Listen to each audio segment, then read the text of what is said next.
یہ بہت اہم مضمون ہے اور اس میں تباہی آئی ہوئی ہے، اور شریعت نے جتنے رشتے بتائے ہیں ان تمام رشتوں میں سب سے بڑا رشتہ خامند اور بیوی ہے۔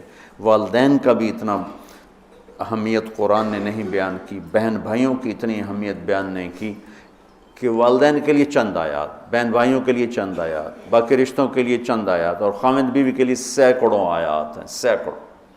قرآن بھرا پڑا ہے کہ یہ رشتہ بچ جائے، چونکہ باقی رشتے ٹوٹتے نہیں، یہ ٹوٹ جاتا ہے۔ میرا باپ سے رشتہ، میری اطاعت اور فرمان برداری ہو یا نافرمانی ہو، میں اپنے باپ کا بیٹا ہوں۔ میں اپنی ماں کو تنگ کرتا ہوں یا خوش رکھتا ہوں، میں اپنی ماں کا بیٹا ہوں، یہ رشتہ نہیں ٹوٹتا۔ میری بھائی سے لڑائی ہے یا صلح ہے، یہ رشتہ نہیں ٹوٹتا، لیکن خامند بیوی کا رشتہ ٹوٹ جاتا ہے، ایک بول پہ ٹوٹ جاتا ہے۔ تو ایک بات رہ گئی تھی کہ لباس آدمی اپنی پسند کا خریدتا ہے۔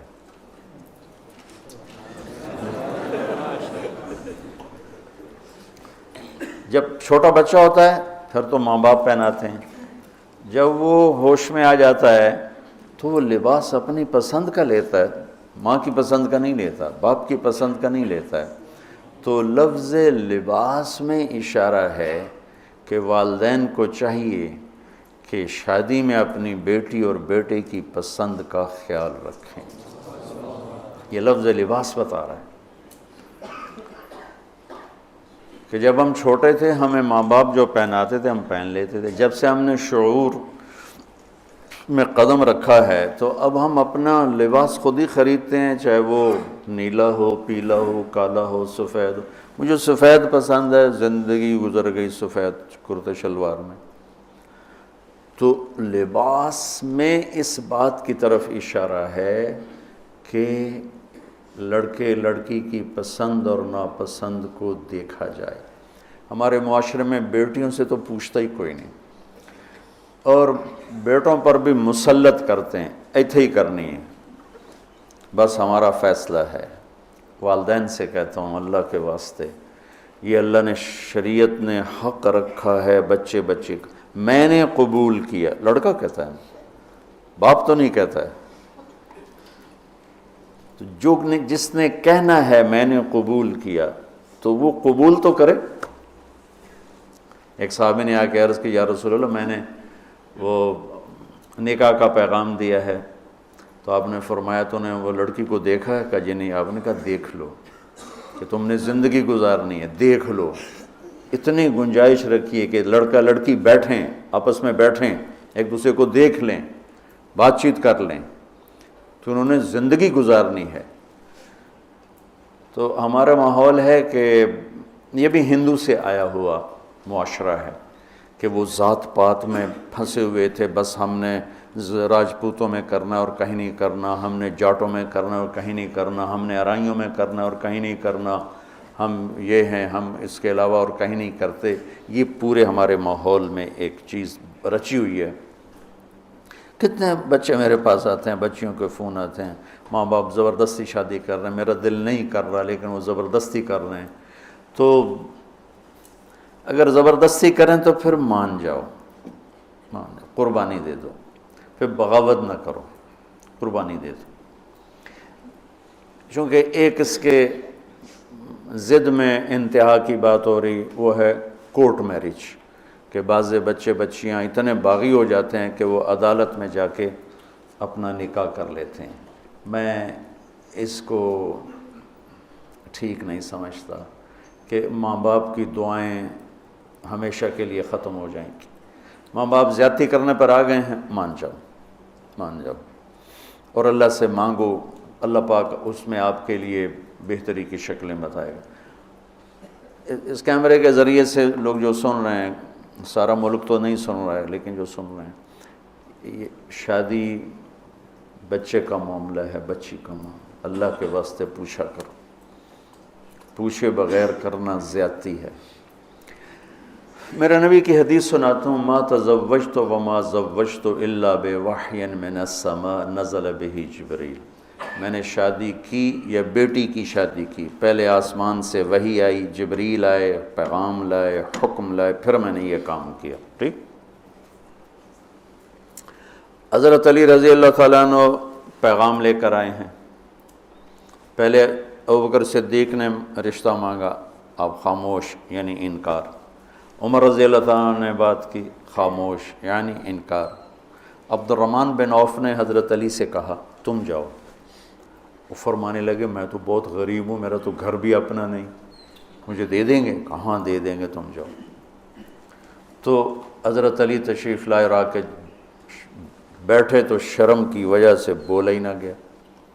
تو آپ نے فرمایا علی کیسے آئے؟ وہ چپ۔ اب آپ کو تو پتہ تھا علی کیسے آئے، آپ تو اندر دیکھ رہے ہیں۔ تو آپ نے فرمایا لگتا ہے تم فاطمہ کے رشتے کے لیے آئے ہوگے؟ کہا جی ہاں۔ تو آپ نے کہا انشاءاللہ، اور یہ کہہ کر اٹھ گئے۔ تو حضرت علی باہر تشریف لے گئے، صحابہ کھڑے ہوئے تھے انتظار میں، کیا ہوا؟ تو فرمایا انکار ہو گیا۔ کہنے لگے کیسے؟ کہا کچھ بولے ہی نہیں۔ تو عبد الرحمن بن عوف کہنے لگے کچھ تو بولے ہوں گے؟ کہا بس انشاءاللہ کہا تھا۔ کہا تو پھر بس مبارک ہو گیا کام۔ تو حضرت علی نے پوچھا وہ کیسے؟ کہا اس لیے کہ نبی کا انشاءاللہ ہاں ہوتا ہے، لہذا تیرا کام ہو گیا۔ اچھا اب بچوں، میرے بچوں سنو، جبریل آ چکے ہیں کہ اللہ فرما رہے ہیں کہ یہ رشتہ یوں ہونا ہے، وہیں ہاں کر دیتے۔ اللہ کے امر کے بعد تو کوئی گنجائش ہی نہیں، وہیں ہاں کر دیتے۔ یہاں کیوں نہیں کی؟ گھر گئے، بیٹی فاطمہ علی کا رشتہ آیا ہے، ہاں کر دوں۔ سبحان اللہ، سبحان اللہ، کمال ہو گیا۔ فاطمہ کا رشتہ آیا ہے، علی کا رشتہ آیا ہے، ہاں کر دوں۔ آپ کا کیا خیال ہے حضرت فاطمہ نے انکار کرنا تھا؟ جنت کی سردار، نبی کے جگر کا ٹکڑا، وہ انکار کرتے ہیں؟ یہ تو آج کی بچے ہماری بیچاری چپ کر کے بیٹھ جاتی ہے، اچھا جی میں تھوڑی مرضی۔ اور وہاں ہمیں تو پتہ نہیں کہ وہی کیا ہے، یہاں تو وہی آ چکی ہے کہ علی اور فاطمہ کی جوڑی آسمان پہ طے ہو چکی ہے۔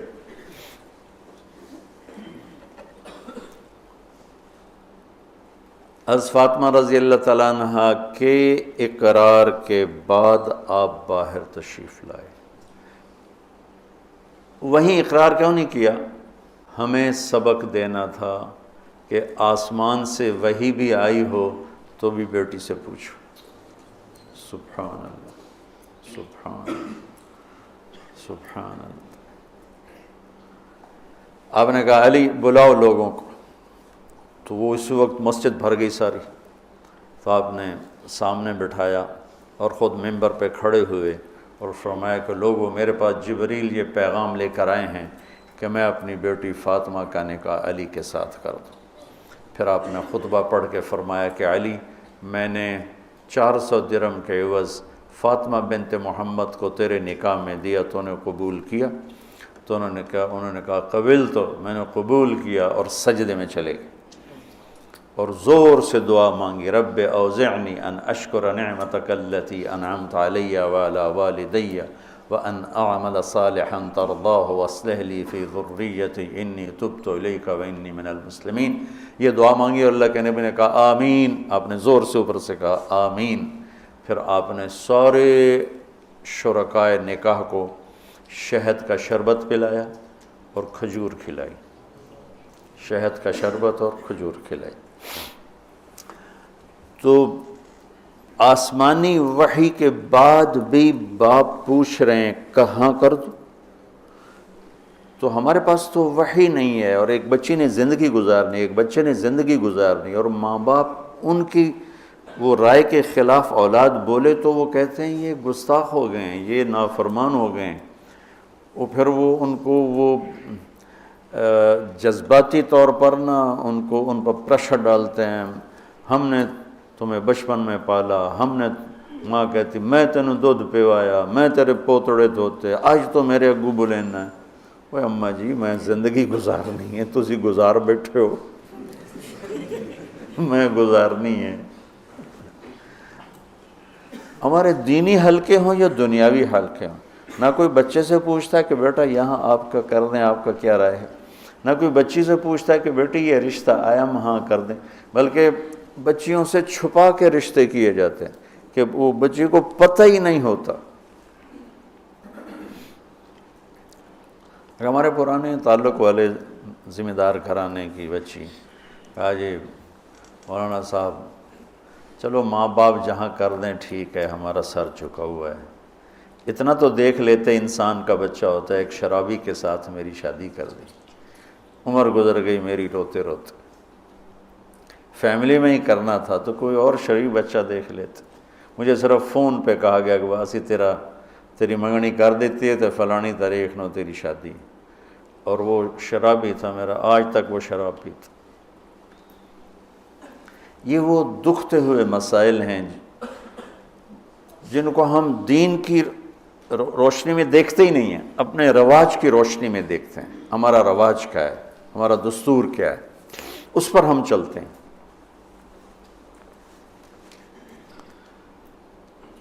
تو میرے نبی نے ہم عمر سے شادی کی، سودا، عمر سے بڑی سے شادی کی، خدیجہ، کم عمر سے شادی کی باقی ساری بیگمات، خاص طور پہ حضرت عائشہ، مطلقہ سے شادی کی زینب، بیوہ سے شادی کی خدیجہ، حفصہ، کنواری سے شادی کی عائشہ رضی اللہ تعالیٰ عنہ، مالدار سے شادی کی خدیجہ، غریب سے شادی کی جویریہ، باندھی ہو کر آئی ہیں، ہمسر سے برابری میں شادی کی ام سلمہ، ام حبیبہ، اپنے خاندان میں شادی کی عائشہ، ام حبیبہ، ام سلمہ، یہ حفصہ، یہ قریش ہیں۔ خاندان سے باہر قوم میں شادی کی جویریہ، میمونہ، قوم سے بھی باہر یہود میں شادی کی صفیہ رضی اللہ تعالیٰ عنہ۔ یہ کتنی نسبتیں ایک عورت کی بن سکتی ہیں، ان سب میں میرے نبی نے شادی کی۔ اور آپ حیران ہوں گے، اپنی 3 بیٹیاں بنو امیہ کو دیں جن کے ساتھ جانی دشمنی، ابو العاص کو حضرت زینب، ابو العاص بن ربیع بن امیہ بن حرب، اور عثمان بن عفان بنو امیہ۔ تو پہلے حضرت رقیہ کا کیا، پھر ام کلثوم کا کیا، اور علی اپنے گھر کے تھے، خاندان کے تھے، تو ایک فاطمہ کا رشتہ ان کے ساتھ کیا۔ اور حضرت عثمان کے نکاح میں جب حضرت ام کلثوم کا بھی انتقال ہوا تو آپ نے فرمایا میری 100 بیٹیاں ہوتی اور اس طرح مرتی، 100 کی 100 عثمان کے نکاح میں دیتی۔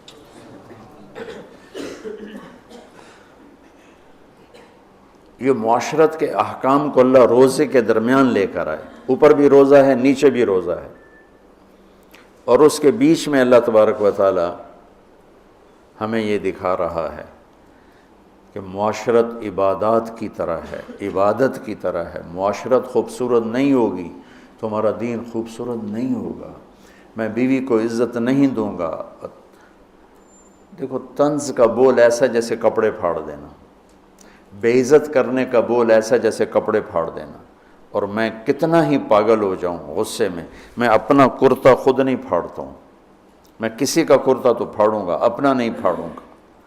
تو میری بیوی میرا لباس ہے، مجھے غصہ چڑھا ہوا ہے، مجھے گلہ آیا ہوا ہے، تو میں لباس پہ ہاتھ نہیں ڈالوں گا۔ یہ میں کیا کہہ رہا ہوں کہ میں بیوی کی دل شکنی نہیں کروں گا، بیوی خامند کی دل شکنی نہیں کرے گی، برداشت کریں گے، تب جا کر یہ رشتہ خوبصورت ہوگا۔ دنیا میں کسی بھی رشتے کو باقی رکھنے کے لیے برداشت کے سوا کوئی قانون نہیں، اور اس رشتے کے لیے برداشت سب سے زیادہ ہے کہ برابری کا رشتہ ہے، کبھی خامند گرم کبھی بیوی گرم، پھر دونوں ہی گرم تو پھر آگ بھڑکے گی اور بڑھتی چلی جائے گی۔ ایک بچہ مجھے آ کے ملا ملتان سے، ٹاپ کیا اس نے پورے پنجاب میں، FSC میں، تو کہا جی میں 2 دفعہ خودکشی کی کوشش کر چکا ہوں۔ میں نے کہا تم اتنے پڑھنے لکھنے والے بچے، تم کیوں خودکشی؟ کہا جی میرے ماں باپ دونوں آپس میں اتنا لڑتے ہیں کہ ان کی لڑائی سے بددل ہو کر میں نے 2 دفعہ خودکشی کی کوشش کی۔ تو میرے نبی نے 11 گھر آباد کر کے ہمیں زندگی سکھائی ہے کہ اس خوبصورت رشتے کو کیسے نبھانا ہے۔